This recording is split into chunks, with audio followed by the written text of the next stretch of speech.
the sunshine, see the rainbow, hear the ocean, taste the mango, smell the flowers, embrace the people, forever Maui.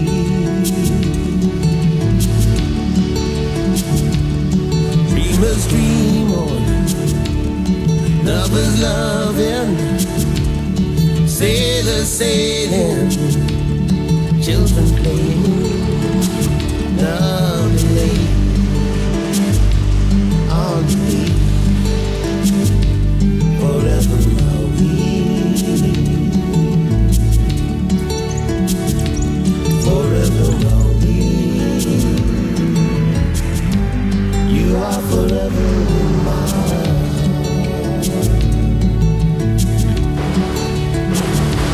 Forever Maui. You are forever in my heart.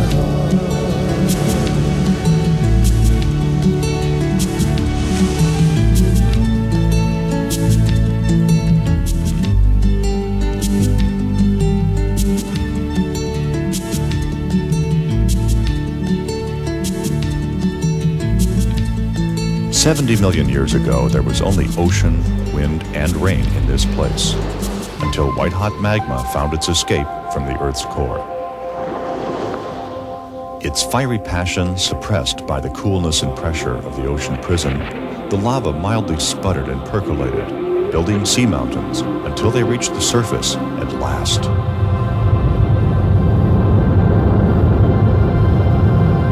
Now shooting fire, gas, and molten rock, the shield volcanoes of Hawaii were formed, an island at a time. Earth, air, fire, and water fashioned the islands and made them fertile. The eroded architecture was carpeted with tropical plant life, chiseled by wind, stream, and waterfall into magnificent gorges and graceful valleys. Sometimes two volcanoes were close enough that the magma streaming down their sides would fill the gap between them, creating an isthmus to cradle in their lap. This is how Maui was formed, Maui, the Valley Isle. Haleakala, the younger of Maui's two volcanoes, is considered dormant, last erupting around 200 years ago. It ascends over 10,000 feet into clouds. The West Maui Mountains, an extinct volcano, once loftier than Haleakala in ancient times, are now only half the size. These mountains are an exquisite example of what erosion can do to humble the Earth's most powerful creation and make it a masterpiece. Lush foliage is nourished by heavy rainfall that continues to sculpt beguiling shapes. This is the result of nature's plan. People have shaped Maui in their own way.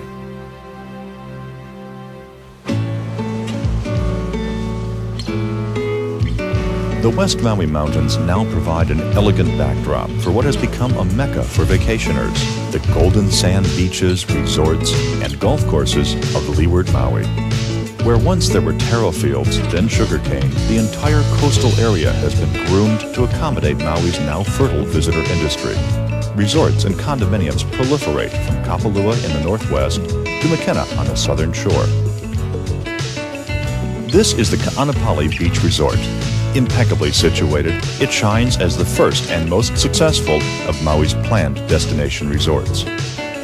Plush sugarcane fields lay an emerald blanket in the lap of the mountains, mountains that naturally shield the area from wind and rain, allowing endlessly welcome sunshine and sweet-tempered breezes. 3 miles of broad, pearly beaches are caressed by crystal waters that lure 500,000 visitors each year. Ka'anapali serves up the perfect vacation. 2 18-hole golf courses harmonize with mountain and sea, helping give the Maui Gulf Coast its name. Ocean adventures to excite, thrill, and inspire. For beginners and pros. For some, the faster the better.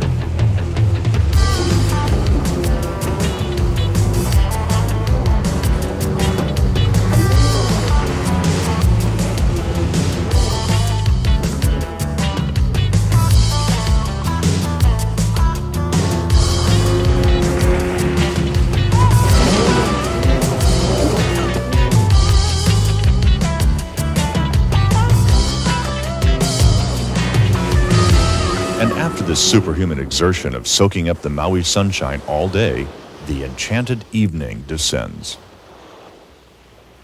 Ka'anapali's Black Rock, Pu'ukeka'a, rich with stories and legend. Atop this ancient cinder cone, the Hawaiians built a sacred temple, or heiau, where the spirits of the dead passed to the other world. They found sport in diving off high rocks into the water below.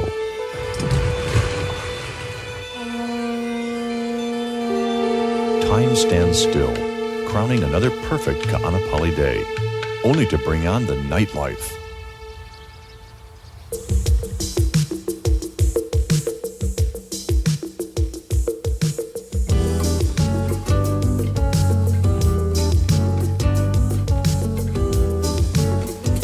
So many visitors come to Maui again and again that the old saying must be true.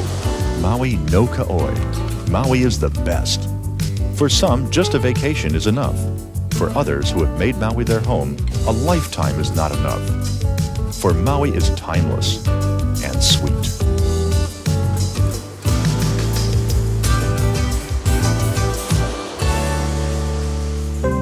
Sugar forever changed the face of Maui. Next to tourism, the second largest source of revenue. Maui grows about 1/4 of Hawaii's sugar crop. Hundreds of years ago, the Polynesians brought the first cane to chew and use with medicine.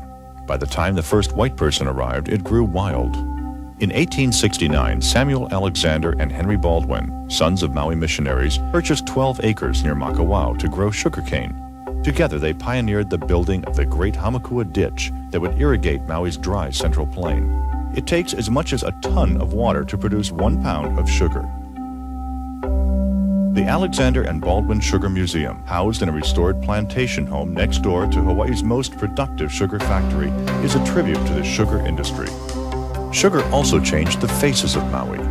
Cheap contract labor was required. From 1852 to 1910, about 300,000 foreign laborers were brought to Hawaii to toil for less than $1 a day, 6 days a week. Chinese, Japanese, Portuguese, German, Spanish, Korean, Filipino, and Russian men and women found a common thread in working the land for sugar. Sugar was a promise of a better life, and its history is bittersweet. Descendants of these hardworking people are now politicians and professionals, treasured members of the community. All aboard! It's 1890.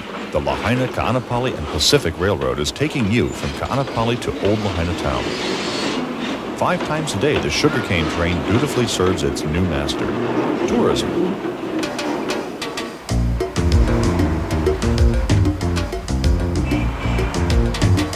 Lahaina's atmosphere is a combination of Wild West, New England whaling town, the exotic, and bizarre. Thanks to tourism, it is now a National Historic Landmark, preserved and protected by the Lahaina Restoration Society. When the first whaling boats began to arrive in 1819, Lahaina had plenty of what the white man wanted: fresh food and water, sandalwood, and women. For a time, Lahaina was the whaling capital of the world. Ships stopped over twice a year to refresh and recruit on their long voyages. Sometimes up to 500 vessels a year anchored at Lahaina Harbor. All was well until another kind of white person came along: the missionary. To raise up the whole people to an elevated state of Christian civilization, bringing them to the mansions of eternal blessedness. This was their goal, and their tool was education.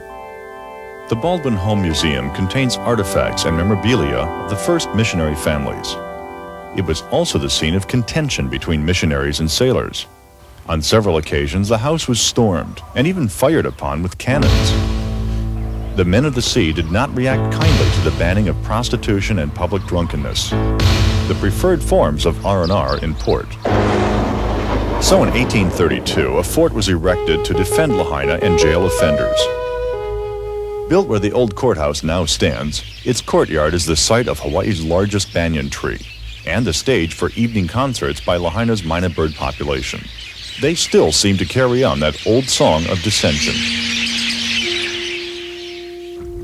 The brig Carthaginian, restored and authentically rigged, has become a floating maritime museum.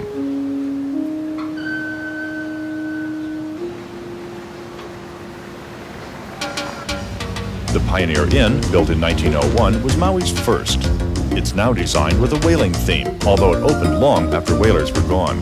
That old salty flavor is here to stay. Lahainaluna School is the first school built west of the Rockies. Founded by the missionaries, it produced the first Hawaiian scholars. Halipai, the old coral printing house, turned out the first Hawaiian language newspaper. The oldest stone church in Lahaina still stands. The graves of missionaries and Hawaiian royalty lie side by side. As the economy of whaling died, sugar and pineapple transformed Lahaina into a rundown old plantation town until it was reborn through tourism. The harbor is full again, this time with glass-bottom boats and ocean vessels for snorkeling, sunset cruises, deep-sea fishing, and a new spectator sport, whale watching. A large group of the great humpback whales have chosen the warm waters of Hawaii as their winter playground. The shallow ledge around Maui is particularly popular. They migrate here from their Alaskan feeding grounds to mate, give birth, and nurse their young. They do not eat when they are here, but from the moment they arrive, the singing begins. The song is complex and is amplified enough to be heard and felt for miles underwater. As the whales return each winter, the same song begins, lasting 6 to 18 minutes per theme for up to 14 hours at a time. As the season progresses, the song evolves. Whales who rendezvous in Mexican waters 3,000 miles away develop identical themes. Why and how remain a mystery.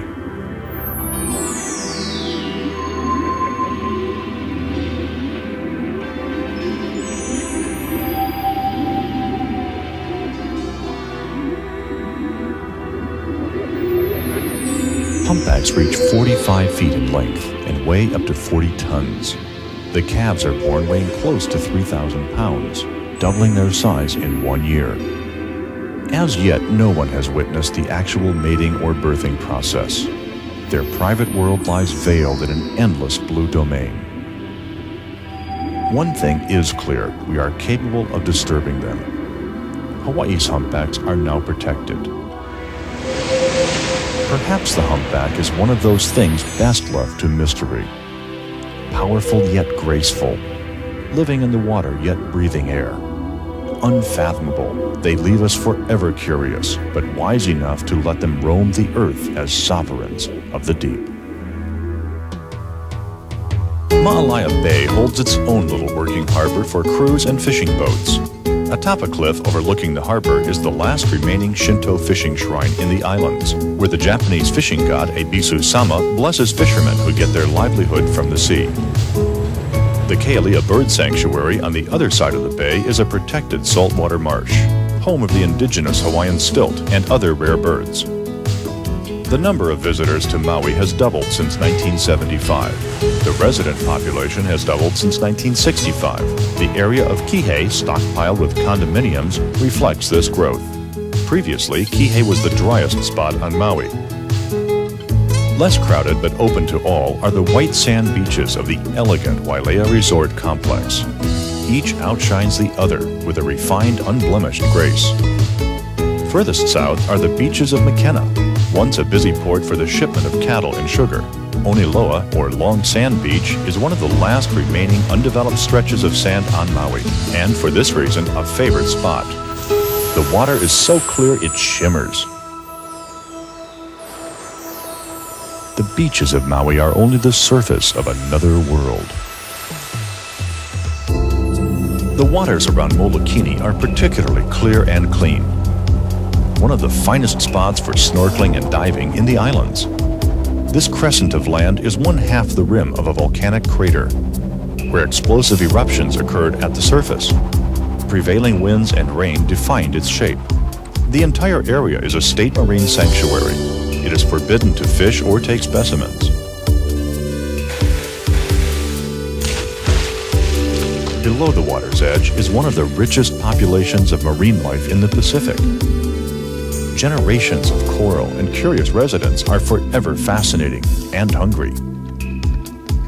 gliding and floating, we join in this effortless dance, where no 2 days are the same.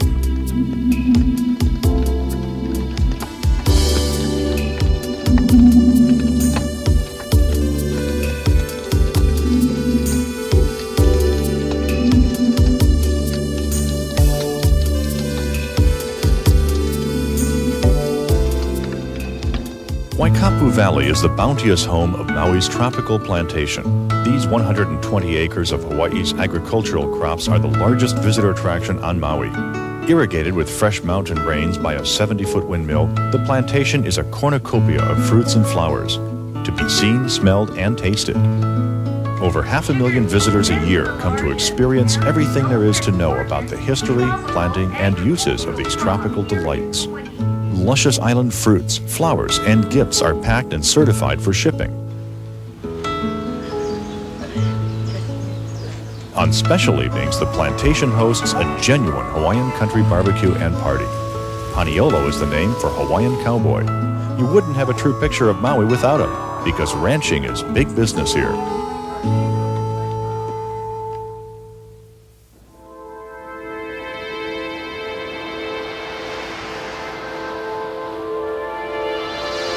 Iao is the heaven-made cathedral of West Maui, a sacred valley of dawn and inspiration, where the sun sets.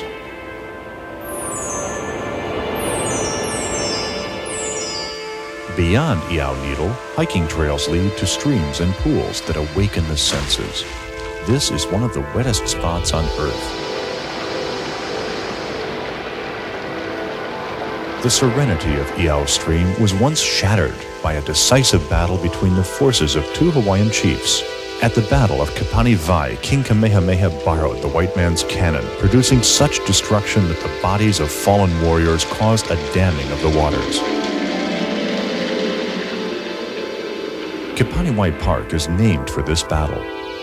Here at the Heritage Gardens, tribute is paid to Maui's varied ethnic groups.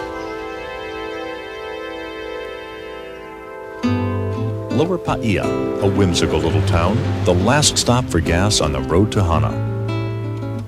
Its charming personality has been molded by an eclectic past, as a thriving sugar plantation town in the early 1900s, a hippie town in the 60s, and now the island center for windsurfing. 2 miles up the road lies a crescent beach called Ho'okipa, meaning hospitality. Here, sailboarding is a world-class passion.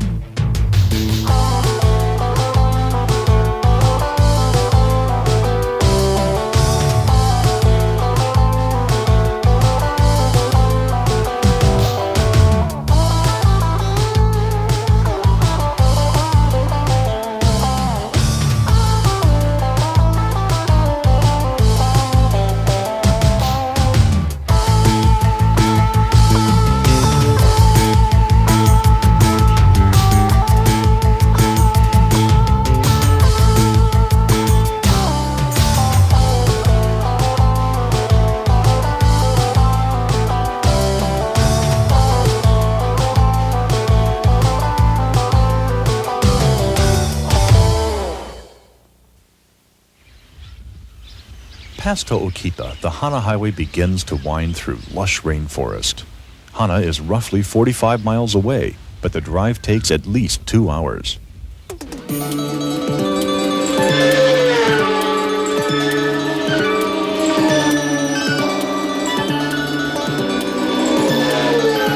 But this is not the way to do it.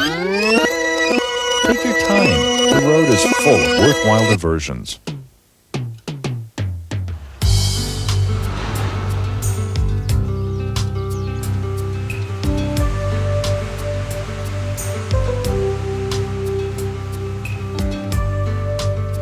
In the old days, before the road was built, travelers rode horseback along the rugged coastline.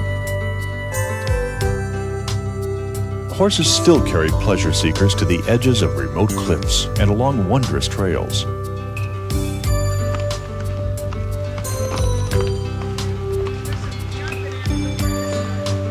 Right along the path are cascading waters that change moods with passing rain showers.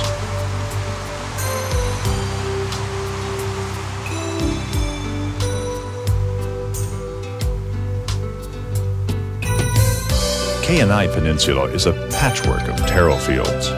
Kenai resembles the ancient Hawaiian Cultural District, or Ahupua'a, comprising all the land from the forest to the farmland down to the sea. To this day, Kenai earth is cherished by Hawaiians, tended and sheltered from change. Taro is still grown in the old way. Residents share the wealth of their land and spirit.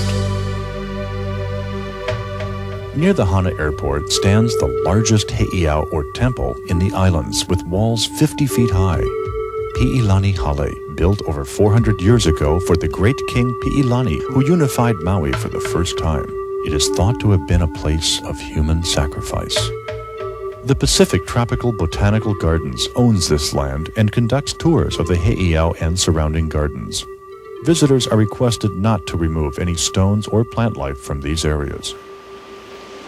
Waianapanapa, or Glistening Water, is a state park with its own black sand beach, hiking trails, camping, and picnic grounds. An old lava tube forms a hidden cave that is said to have been the scene of the murder of a young wife by her jealous husband. Tiny shrimp sometimes turn the water red around the cave, but legend says it is her blood. Finally, there's Hana Town, land of low-lying sky and rainy mist. Quaint, Hawaiian, country. Before the road was built, steamships used to stop here to pick up and deliver goods. It's now a lazy harbor for small boats and playful residents. Massive Kauiki Head, a natural fortress, has been the site of fierce inter-island battles. King Kamehameha landed here and marched across the island to victory at the Battle of Kapanivai. Hana once supported a large Hawaiian population, then a thriving sugar plantation, and most recently, ranch land. Ranching is the legacy of Paul Fagan, a wealthy San Francisco entrepreneur. Fagan also established the famous Hotel Hana Maui, which respects the area's tradition of true aloha and country grace. At secluded Hamoa Beach, the hotel sponsors a weekly luau to celebrate the spirit of Old Hana. The tourists and the paniolo are here to stay. A cross commemorates Fagan on Lions Hill. Hana is the gold at the end of the rainbow. Kipahulu and the Seven Pools are where the paved road ends. The preferred name is Oheo, or the Gathering of Pools, where over 20 pools terrace a 1-mile area of Ohio Stream. High above and deep in the valley is another sanctuary for endangered native birds and the ancient rainforest that sustains them. Most of the time, these treasures are camouflaged in mist. Charles Lindbergh loved this land and chose to spend his last days in Kipahulu and to be buried here. This is upcountry Maui, at an elevation of 1,000 to 4,000 feet on the western slopes of Haleakala, where Kamakani Hau blows, the cooling wind. Daytime temperatures here average in the 60s to 70s. As the Hana district is wild, the cooler district is cultivated and civilized. Rows of flowers dance in the wind, tidy patterns of color, the yield of rich volcanic soil. This is the flower basket of Maui, for export and lei-making, a new home for over 50 varieties of the African protea that crave the cooler climes. Upcountry is also pastoral tranquility. Cattle wander up as far as 7,000 feet. Before the Paniolo, cattle roamed wild. Ulupalakua Ranch is the largest on Maui and a grand part of its history. Its former owner, Captain Richard McKee, turned Rose Ranch into a thriving business.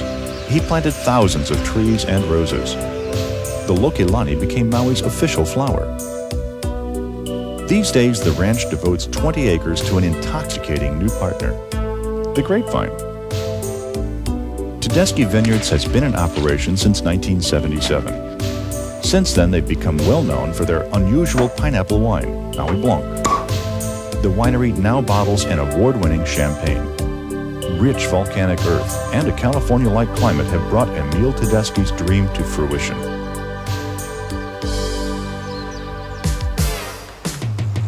The road to Haleakala's summit winds through range, forest, and desert. Coasting down by bike gives a glorious perspective. bikers get an eyeful on the way down. The only effort needed is to apply pressure to reinforced brakes.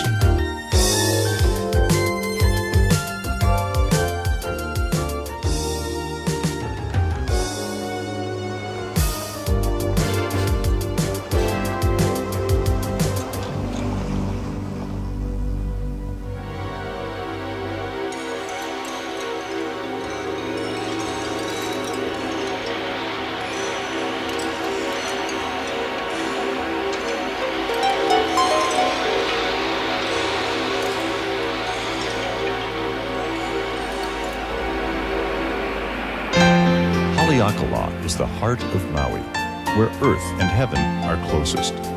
Here, the demigod Maui ensnared the sun to make the day last longer. The crater is large enough to contain a city the size of Manhattan, but the 28,000-acre wilderness defies civilization. Hawaiians once came here to quarry the best stone for adzes, to hunt, and to pay homage to their gods. Temperatures have dipped below freezing, and snow has frosted the summit. The National Park Service protects the endangered species that were here in abundance before man's influence drove them nearly to extinction. The silver sword, or ahinahina, grasps for life in loose volcanic cinder, blooms once, then dies. In 0-degree humidity, it traps moisture, reflecting the fierce sun with silvery spindle leaves.